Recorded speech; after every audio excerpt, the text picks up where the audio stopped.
Salut Dylan, Ça va, Jérôme? ça va bien, merci et toi? Ouais, nickel, nickel. Bonne connexion? Bah écoute, ça a l'air, ouais. Ouais, ça va pas Ok, mal. tu m'entends bien? Moi je t'entends bien, je te vois bien. Nickel, pareil. Ok, si tu peux poser le téléphone pour Euh, avoir un peu de stabilité dans l'image et ça sera parfait.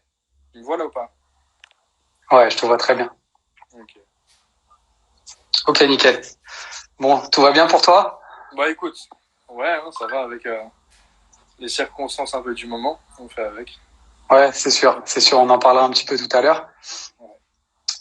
Ok, donc t'es je crois le sixième, cinquième ou sixième invité là sur ce live Instagram. Ok, ben, je disais que voilà, je te laissais te présenter simplement, te présenter toi et puis ton parcours, Ok, puis résumer ton palmarès aussi. ok.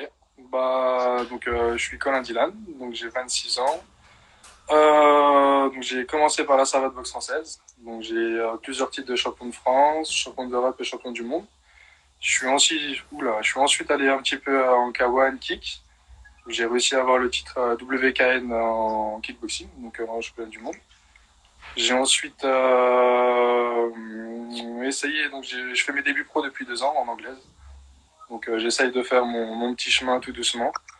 Et pour l'instant, je suis à 7 combats, 7 victoires, donc tout roule. Et je suis aussi champion du monde justement de la Kung Fu World Cup, donc qu'on va essayer de maintenir, de garder la ceinture. Donc voilà un petit peu mon Donc, profil. tu laisses pas tes jambes complètement au repos, alors ça veut dire. Voilà, ça veut dire ça. On les C'est garde bien, toujours c'est un bien. petit peu affûtés, toujours là derrière, mais c'est vrai qu'il y a eu un gros travail spécifique en anglais quand même. Mais ouais, de temps en temps, on garde quand même un petit peu les jambes pour pas perdre le truc. Ok, bon, on parlera un petit peu d'entraînement tout à l'heure si tu veux bien. 26 ans, je t'avoue que ça me rajeunit pas tout ça. Le temps passe vite. C'est vrai. Je te revois encore en équipe de France junior il y a quelques années. Et voilà, donc ça fait rajeunir personne. Ouais, je Mais crois bon, que c'est la vie. la première année Il en faut équipe de accepter. France, c'était 2011, je crois. On était parti au Monténégro, je sais pas si tu te souviens. Monténégro, si, je me souviens bien, vous aviez fait Première, de belles performances. Ouais, ouais, les cinq finalistes en junior, on avait c'est gagné. ça. C'était ouais, une expérience, Ouais, un souvenir de fou. c'était une très belle équipe. Il y avait les deux jumeaux Bonnet, il y avait Ouais, c'est toi ça. et Il y avait Simon Franck, il y avait Chevalier et Simon. puis un des frères Accoury. C'est ça, c'est Ouais, ça. Ouais, c'était énorme. très belle équipe, très Première bon grosse souvenir. sortie, Ouais, première expérience en équipe de France et avec toi. Et franchement, ouais, énorme. ouais, très bon souvenir aussi. Je garde de très bons souvenirs de cette année, de cette équipe. Ah ouais, c'était. Ok, donc tu as évoqué là dans ton parcours l'aventure KFWC. Ouais. Est-ce que tu peux un petit peu nous décrire, nous raconter un peu comment les choses se sont passées depuis le moment où parce qu'en plus toi en tant que Français le parcours il a été un petit peu plus long, hein. Il y avait une sélection avant. Donc voilà, si tu peux nous raconter un petit peu l'aventure du début jusqu'à la fin. Ouais, carrément. Donc, moi, quand on a commencé à avoir une vision sur l'organisation, donc sur le coup de Football Club, ce que c'était, etc. Donc, moi, ça m'a intéressé. En plus, étant en savate pro, donc ça rentrait un petit peu dans la suite de mon chemin parce que je voulais déjà essayer d'aller voir ailleurs, en boxe française. Donc, ça rentrait encore dans mes objectifs parce que voilà, ça ressemble beaucoup à la boxe française, la savate pro. On commence à allier un petit peu les techniques pieds nus, tibia, etc. Donc je me suis dit pourquoi pas.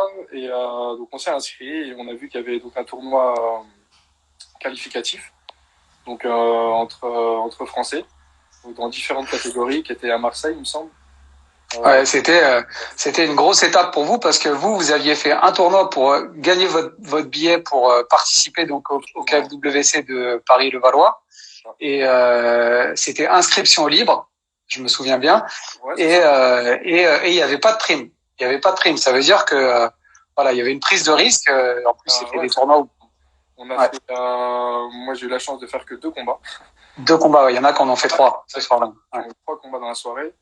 Et c'est Mm. pas juste 2 combats, c'est avec 2 gros adversaires en plus, parce que j'avais Romain et j'avais, je sais plus son prénom, Martin. Chéris et Côté. Chéri Zécoté, Sébastien de Martinique. Deux boxeurs qui sont présents sur la Transelite. Donc voilà, deux gros combats dans la même soirée, c'est énorme. Donc sortir vainqueur déjà de ce tournoi-là, c'était déjà une consécration. Et en plus, ça me donnait une place pour justement une finale World Cup. Donc c'était encore, enfin c'était énorme. C'était énorme. Mais content aussi de sortir premier de ma catégorie. Qui au départ n'était pas la mienne, mais parce que j'étais inscrit en moins de 85. Mais au final, je me sentais mieux à ce point-là. Donc tout roulait pour moi. Ouais, c'est vrai que c'était en moins de 85. Alors que ta catégorie, à l'époque, c'était plutôt les 80 kilos. C'est ça. Après, voilà, ça a monté un petit peu, donc je me sens bien dans les deux poids, donc c'est cool. Après, pour la finale, j'avais un petit pressentiment quand même, parce que c'était un Polonais, il me semble. Ouais, c'était un Polonais. Je sais plus son nom. Un Polonais qui s'entraîne en Hollande, dans la team de Nicky Holsken, qui s'appelait David Kaspersky. Voilà, c'est ça. Et du coup, il a l'habitude de boxer à ce poids-là, il a l'expérience. Donc ça, pour rappeler aux gens ou pour informer les gens, c'était un mois après, donc après la qualif de Marseille, la qualif française. Donc 4 tournois à 4 pour 4 ceintures, donc dont ta catégorie, donc les moins de 85. Et donc une catégorie où toi tu tires au sort en effet le Polonais Kaspersky en demi-finale. Et de l'autre côté, il y a un Chinois dont je me souviens plus le nom précis et un Russe, il me semble. C'est ça. Et le Russe, pareil, une grosse cote. Il avait boxé à la Tatnef en kickboxing, en K1, et voilà, un gros. Stetsurenko, je crois. Ouais, c'est ça. Et ouais, justement, après, il a donné un coup coquille, je crois, ou quelque chose comme ça. Non, un coup de genou. C'est ça. Donc toi, tu fais un très beau combat, très propre, très beau, et t'as été plus efficace et plus précis que ton adversaire, donc le Polonais Kaspersky. Et de l'autre côté, demi-finale, je crois que le Chinois gagne par disqualification parce que le Russe met un coup de genou. C'est ça. Donc technique interdite en savate pro. Et là, il y a une question. On nous demande combien tu fais en ce moment. Donc on en parlera peut-être tout à l'heure quand on discutera un petit peu sur l'entraînement, sur le confinement. Est-ce que tu as pris du poids ou pas? Parenthèse fermée. Donc oui, donc ce Chinois gagne par disqualification parce qu'il prend un coup de genou, il peut pas reprendre le combat. Donc vas-y, je te laisse un petit peu raconter la suite, et puis après, parce que moi j'étais aussi un peu dans les coulisses là sur cet événement, et je te raconterai un peu ma version aussi. Ça avait été assez chaud. Ouais, je me souviens. Extrêmement chaud parce que du coup, donc je gagne mon premier combat, donc je rentre dans le vestiaire. Le deuxième combat de ma le deuxième combat de ma poule, on va dire ça. Donc la deuxième demi-finale plutôt. Donc se passe et on voit ça dans le vestiaire. Donc on se dit déjà, on se demande ce qui va se passer. Parce que au niveau du résultat, voilà, on a attendu un petit peu, et au final, on apprend que du coup le Russe est disqualifié, mais le Chinois, du coup, comme il a reçu un coup de genou dans les côtes, donc est allé à l'hôpital parce que donc justement, il était gravement blessé. Du coup, moi, je devais boxer le Chinois. Dans le vestiaire, on se regarde, on se dit merde, normalement, je vais faire la finale contre le Russe. Qu'est-ce qui va se passer? Il est disqualifié, donc je gagne, je suis champion, mais sans boxer. Voilà, donc après on vient vers vous et on voit que vous êtes aussi en train de courir partout pour savoir, etc. Et au final le combat s'est pas fait parce que justement c'est un coup interdit et on respecte un petit peu les valeurs de la savate. Ouais, et puis on pouvait pas requalifier quelqu'un qui venait de se faire disqualifier. Sportivement, c'était un peu compliqué. C'est ça. Et puis le Chinois, il n'était pas opérationnel du tout. Il était à l'hôpital à ce moment-là. Et là, il y a deux logiques un peu qui s'opposent. D'une part, tu as une logique sportive, donc une logique sportive réglementaire,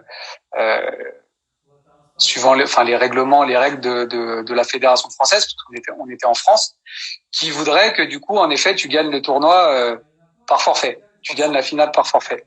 Et de l'autre côté, il y a une logique. C'est pour ça qu'avec nos partenaires à l'époque, les partenaires, la société, le groupe BKS, il y a eu des grosses discussions parce que, étant donné l'investissement financier relatif aux primes, à l'organisation, etc., on se rend bien compte que c'est absolument pas rentable d'avoir le même investissement financier, le même montant de primes pour uniquement 2 demi-finales, dont une qui va pas au bout et qui se solde en plus par un coup interdit. Donc c'est vrai qu'on a négocié dur. On s'est appuyé sur le fait que à ce moment-là, on pouvait uniquement se baser sur les règlements de la Fédération française. Ouais. Il n'y avait pas de particularité pour parler. Alors c'était un peu nouveau, hein, c'était la toute première organisation de cette envergure, on va dire, en France.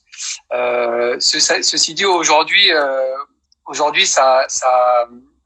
a eu le même cas de figure à Clermont-Ferrand. Et aujourd'hui, il y a une règle spécifique à KFWC qui protège, on va dire, les investisseurs dans ce cas de figure et qui permet de reporter la finale à une date. Donc les deux finalistes touchent leur prime de finaliste, mais le complément est versé lorsque la finale est organisée. Donc c'est vrai que alors toi par contre tu revenais de loin parce qu'il y avait eu le tournoi français, mais ce soir-là c'est une belle opération. Une demi-finale et la ceinture par forfait. Écoute, hein, c'est le sport et c'était les règles à ce moment-là, donc tant mieux pour toi. Hein. Et tu le mérites, hein. Tu le mérites amplement. Donc voilà, en tout cas c'était une belle soirée. Moi j'en garde de très bons souvenirs. Ouais, pareil, non, franchement pareil. Déjà parce qu'il y a la victoire et pareil, c'est toujours une expérience où voilà, il y avait pas, même chez les étrangers, avec David Kiria, etc. C'était énorme. Enfin de les voir en plus. On a eu vendredi. C'était ouf. Donc ouais, non, enfin avoir participé à ça, c'est ouf. On a encore les images qui sont sur deux chaînes et notamment sur la chaîne YouTube de KFWT. Hein, je les ai chargées il y a quelques mois. Justement hier de Hicham et Yanis, ça m'a remémoré. Enfin, j'ai eu un souvenir. Je me suis dit tiens, je vais aller regarder. Et, ouais, c'est ouf. Ouais, il y a tous les combats. Il y a eu vraiment des beaux combats, même de belles demi-finales. Hein. Ta demi-finale, la demi-finale de David Teria aussi contre Kouliaba, Sergei Kouliaba, l'Ukrainien. Hicham Mujtahid qui prend aussi un Ukrainien en demi-finale qui était bon. Ouais, très fort en anglais en plus. Nassibou Ludovic, voilà, une belle carte et une belle soirée. Non, carrément. En plus, chez nous, donc c'est ouf. Le Valois, c'était énorme. Exactement. Et comment tu peux aussi raconter un petit peu l'avant, parce que l'objectif aussi dans ces organisations-là, c'est d'avoir un événement dans l'événement. C'est-à-dire que avant l'événement sportif, il y a tout un travail de communication, alors qu'on est en train de mettre en place aujourd'hui. À ce moment-là, il n'y avait pas forcément un suivi en termes d'image des jours qui ont précédé à l'hôtel, l'accueil, tout ça. Cette organisation qui se démarque quand même des organisations amateurs parce qu'on a un peu plus de temps. Les gens arrivent le mercredi pour une compétition qui a lieu le samedi. Est-ce que tu peux nous raconter un petit peu ces 2-3 jours qui ont précédé l'événement, parce que ça se gère aussi différemment, quoi. T'es pas à la maison, t'es en France, mais t'es à l'hôtel. Les choses c'est pas la routine habituelle, on va dire.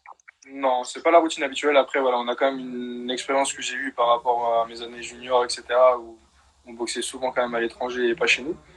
Donc ça va, on a réussi à gérer, mais la prise en charge, elle était top. Elle était top. L'hôtel était plus que magnifique. Je pourrais plus te dire où est-ce que c'était exactement à Paris. Alors c'était l'hôtel Evergreen. On les salue. Voilà, l'hôtel Evergreen qui est partenaire avec partenaire de la Fédération française, qui était à 5 minutes. 5 minutes à pied du Palais des Sports Marcel Cerdan à Levallois. Exactement. La prise en charge, les chambres, la nourriture. Et voilà, comme tu dis, la chance d'avoir la salle qui est à 5 minutes à pied. Donc c'est un truc de ouf. Je me rappelle avant le combat, voilà, on y allait à pied avec mes entraîneurs, etc. Il y avait une ambiance avec les autres boxeurs français. Ça me rappelait justement nos sorties quand on partait en équipe de France, etc. Il y avait comme une team qui était soudée, etc. C'était juste énorme. Et à chaque fois qu'on avait besoin ou quoi que ce soit, on venait soit te voir ou un membre de l'organisation. Voilà, on était pris en charge. Non, c'était ouf. Okay, c'est les objectifs en tout cas en termes de structure et d'organisation. Donc là, toi, tu retrouves, j'imagine, un peu ce type de fonctionnement là aujourd'hui dans ton actualité, parce que donc tu nous as fait part que tu étais passé pro en boxe anglaise. Ça. Donc là, tu es sur une carrière professionnelle en boxe anglaise. Est-ce que tu peux nous raconter un petit peu, alors les circonstances sont un peu particulières, quelle est ton actualité, alors ce que tu as fait récemment et puis éventuellement les projets à venir? Ouais, alors, ouais, donc comme tu dis, je me suis lancé en anglais. Je voulais vraiment essayer cette aventure. Et je me suis dit, bon, je suis encore jeune, j'ai 26 ans, mais je me suis dit, ça va de plus en plus vite. Donc, pourquoi pas tenter et c'est maintenant, parce qu'après, ce sera trop tard. Donc, j'ai réussi à trouver un promoteur grâce à mon oncle René Jacot, donc, qui a été champion du monde, etc. par le passé. Et du coup, le promoteur était plutôt partant, donc il faisait confiance à mon oncle. Et du coup, on a fait les premiers tests sur les premiers combats, ça lui a plu, et du coup, il s'est dit, allez, pourquoi pas partir ensemble. Donc, j'essaie de monter au classement petit à petit, au classement français, de me rapprocher du premier. Donc, on essaye de trouver des combats justement qui me permettent un petit peu de progresser à chaque combat, d'apprendre. Et là, dernièrement, j'ai boxé. Le dernier, c'était quand c'était fin février, il me semble, à Cabourg. Et donc, j'ai boxé un Ukrainien, donc que je gagne au point. Et justement, grâce à ces adversaires-là qui vont me permettre de vraiment progresser, de monter en échelon, qui feront peut-être de moi un futur champion de France, mais il y a encore beaucoup de combats d'ici là. Mais après, au niveau des échéances futures, il n'y a pas grand-chose. On n'a pas trop de vision, justement, à cause du... Ouais, bien sûr. On ne sait pas trop comment les choses vont tourner. Donc là, on est un peu en stand-by. Donc on se maintient en forme, du moins on essaye. Et ouais, on n'a pas trop de vision là sur le après, quoi. Ok, ok. Et comment s'est passée la transition? Donc là, tu es sur des combats de combats 6x3. Alors ouais, j'ai commencé par des combats à 4x3. Donc 4 x 3 minutes. Et donc en fait, en anglais, ça change tout le temps. C'était, il y avait Pro A, Pro B, Pro C, Pro D. Donc j'ai commencé en D. Petit à petit, je l'avais monté. Maintenant, ça a changé. Il y a, comme au foot, il y a Ligue 1 et Ligue 2. Donc là, je suis encore en Ligue 2, mais je suis passé en 6 rounds de 3 minutes maintenant. Donc à partir de 10 combats, donc je suis à 7, à partir de 10 combats, je peux éventuellement participer à un combat en 8 rounds et faire un championnat de France. Il faut arriver à 10 combats. D'accord, 10 combats. Ok. Donc, ouais, avec un nombre de victoires, j'imagine, statistiques positives, évidemment.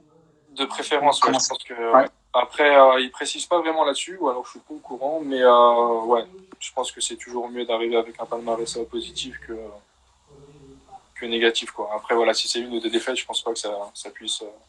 ouais. Quelque chose, mais ouais, hein, c'est une autre approche quand même du point-pied.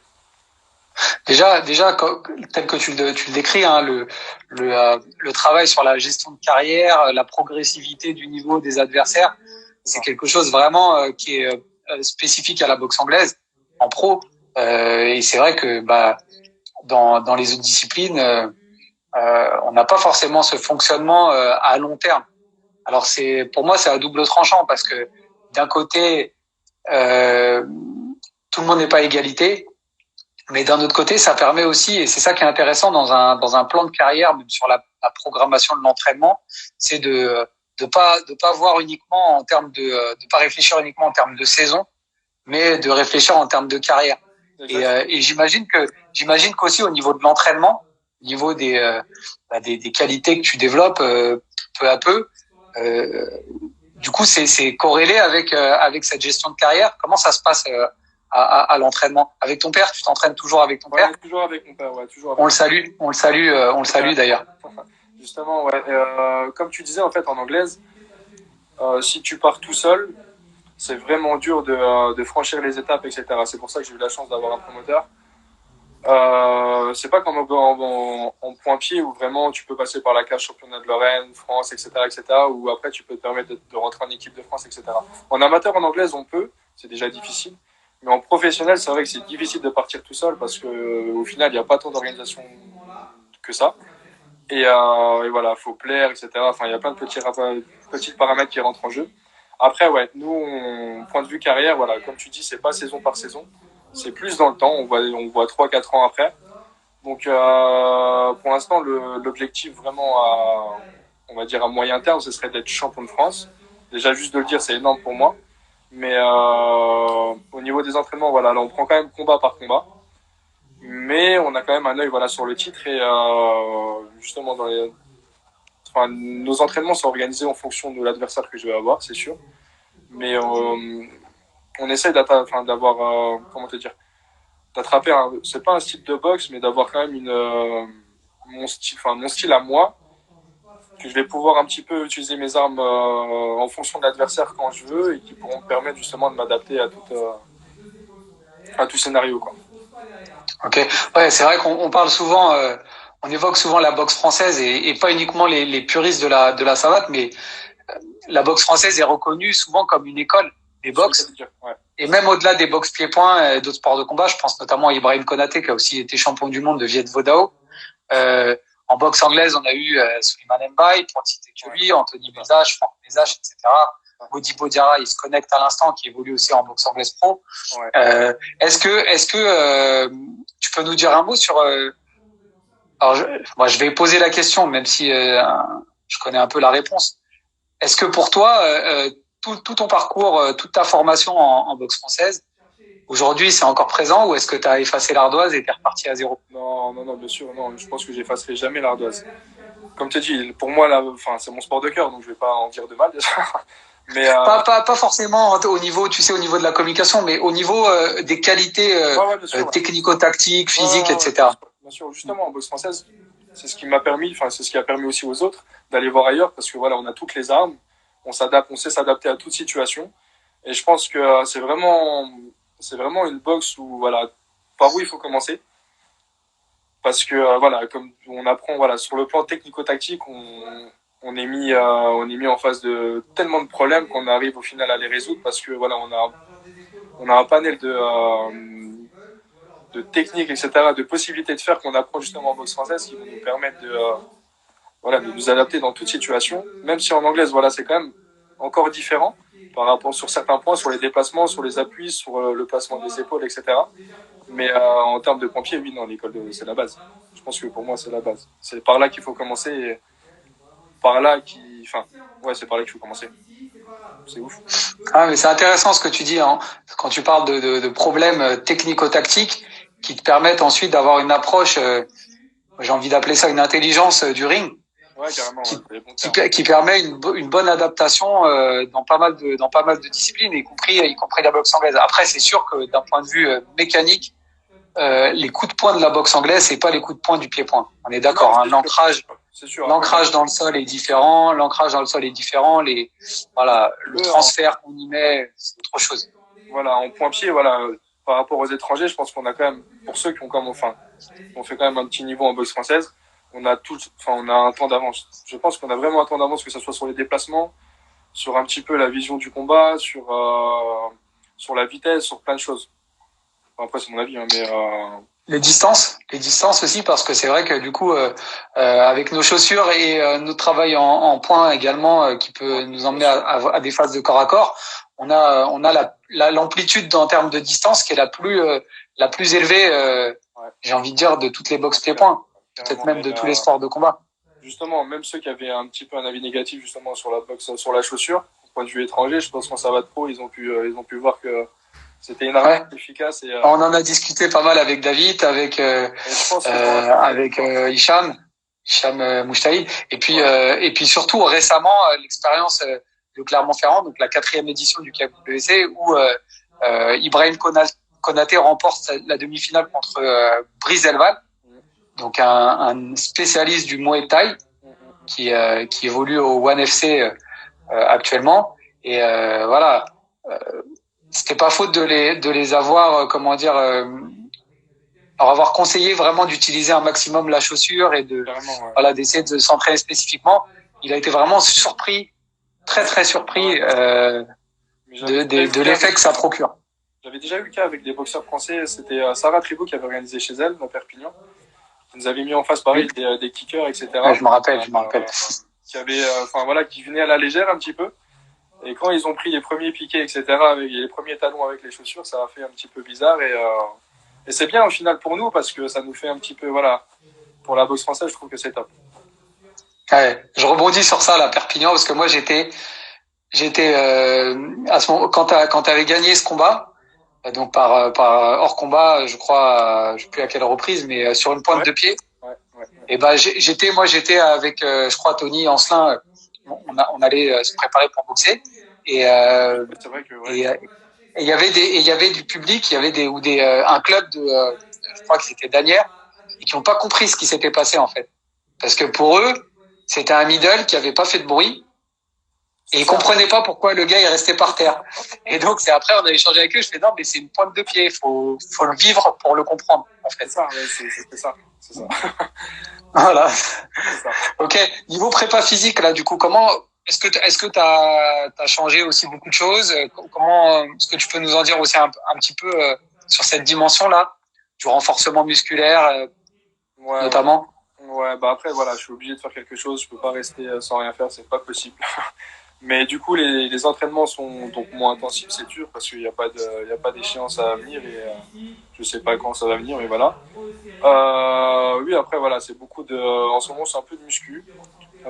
Voilà, j'entretiens quand même le cardio, footing, tout ce qui est circuit training, etc. J'essaye de faire un mix de tout ça, mais voilà, j'essaye de pas me mettre dans le rouge forcément à chaque séance, mais on essaye quand même de se maintenir en forme jusqu'à ce qu'on arrive à avoir de nouveau accès à la salle et avoir un petit peu un calendrier établi, quoi. Là, je vous félicite, hein, toi et puis tous les autres combattants que j'ai eu sur le live depuis deux semaines, parce que vous êtes tous, vous astreignez tous à la même hygiène en termes d'entraînement. Ouais. Vous gardez tous une activité quotidienne. Ouais, Quand on voit que même certains sportifs olympiques qui avaient une échéance olympique, bon, pour cet été, qui l'ont vu reporter, mais ça reste quand même un objectif olympique. ouais. Quand on entend que certains se sont complètement démobilisés parce que bon, après c'est vrai qu'il y a un contre-coup émotionnel. Les Jeux Olympiques c'est quand même. Les Jeux Olympiques c'est pas rien. Voilà. Mais quand même, je félicite là l'ensemble des combattants, des athlètes, des box pieds-points et puis notamment tous ceux que j'ai eu là, dont toi, parce que vraiment on sent cette culture et cette discipline. Ouais, parce que même quand il n'y a plus de motivation, on peut prendre le relais avec la discipline. Et ça c'est important, je crois. C'est ça, et c'est même au final c'est même devenu naturel au fil des années. Ouais. Ouais. Et sinon en temps normal, excuse-moi je te coupe Dylan, en temps normal parce que le temps passe. Et avant de conclure, je voulais savoir en temps normal quand tu prépares un combat, comment ça se passe au niveau de ta préparation physique, technico-tactique, ta semaine type, on va dire, les méthodes d'entraînement qui sont utilisées? Alors déjà, en termes de programmation, j'essaie quand même d'avoir minimum un mois quand même avant le combat. Un mois et demi, c'est top. Au début de la préparation, c'est surtout des longues séances. Longues séances où on va travailler tout ce qui est vraiment l'aérobie à fond, le fond, quoi. Beaucoup de travail au sac, tout ce qui est circuit training, tout ça, j'en bouffe. Petit à petit, où on avance à l'approche du combat, on rentre dans la spécificité vraiment box. Donc avec mise de gants, technico-tactique, etc. PAO, où vraiment on travaille sur les points, les aspects techniques, etc. aussi de l'adversaire par rapport si j'arrive à savoir assez à l'avance. Ouais. Plus on se rapproche du combat, les séances deviennent de plus en plus courtes, mais aussi intensives. Donc là, on va travailler beaucoup sur la vitesse, pareil sur la résistance, on va allier même les deux. Et pareil, on garde aussi cet aspect un petit peu plus léger, mais toujours en technique, au PAO, etc. On arrête les sparring, je vais dire une semaine avant, histoire de garder un petit peu du jus pour le combat. Et j'ai l'habitude de m'entraîner jusque la veille, enfin pas la veille, mais la veille de la pesée, quoi. En anglais, c'est un jour avant le combat, un jour avant le combat. Donc j'ai toujours fait comme ça, donc voilà. C'est-à-dire que tu t'entraînes pour un combat le samedi, tu t'entraînes jusqu'au jeudi? Ouais, j'ai besoin en fait. J'ai besoin de vraiment. Tu coupes un jour. Ouais, voilà, c'est ça. Ouais. Je coupe un jour. Okay. Après voilà, c'est vraiment léger, hein. C'est rien de fou, mais j'ai besoin en fait. On sent vraiment. Beaucoup font ça. Hein. C'est assez répandu, hein, même en pied-point autour de moi. C'est souvent le protocole qui est utilisé. Une grosse séance le mercredi, ouais, un réglage le jeudi et. C'est ça. Avec Nassibou justement pour la World Cup à Paris, où lui vraiment c'était léger, il me voyait faire les rounds, il me fait mais tu sais que tu boxes après-demain. Je fais ouais mais en fait j'ai besoin et je me rappelle avec son entraîneur, je sais plus c'est avec Dédé, non? José que je salue aussi. Ouais. Et ouais, du coup, lui, c'était vraiment calme, et alors que moi, j'avais besoin de faire des rounds quand même, etc., pour répéter. Et d'un point de vue physio, ça se tient de s'entraîner peut-être même on pourrait même envisager que faire un entraînement le jour du combat, c'est pas complètement fou d'un point de vue physiologique. Maintenant, nous, on est dans des disciplines où on aime dire qu'il faut avoir faim sur le ring, il faut avoir l'envie. Et du coup, culturellement, on a souvent tendance à à vouloir vraiment raccourcir la préparation pour faire ce jus, mais c'est un jus plutôt psycho, j'ai envie de dire, une envie, un manque en fait de boxe qui fait que on peut mobiliser beaucoup plus de férocité le jour J. Justement choqué en anglaise parce que voilà, ils font vraiment des très très longues séances en fait. Mais vraiment des longues séances, et la première fois je fais waouh, mais ça finit quand? C'était vraiment ouf. Et puis non, ça. Ok. En tout cas, c'était super intéressant d'échanger avec toi. Ça faisait plaisir de te voir. Ça faisait un moment qu'on s'était pas croisés. Carrément. Bah, du coup, je sais pas, on est peut-être pas prêt de se revoir encore. Mais, bah écoute, hein, le plus tôt possible, j'espère. Ouais, carrément. J'espère. Ok. En tout cas, Dylan, je te remercie beaucoup pour ta disponibilité. Bah, merci à toi, Jérôme, c'est cool. Et puis force à vous, hein. Force à vous pour la suite. Ouais. Merci, bonne continuation. Et comme on disait tout à l'heure, garde tes jambes, entretiens tes jambes parce que il y a une logique sportive qui voudrait que tu défendes ta ceinture si tout se passe bien dans un des prochains événements. Quand on sera sorti de... Savoir, etc. Et, ouais, non, no problème. On attend de pied ferme. Super. Super, Dylan. C'est cool. Bah, merci à tous et puis prends soin de toi et des tiens. Toi aussi, Jérôme.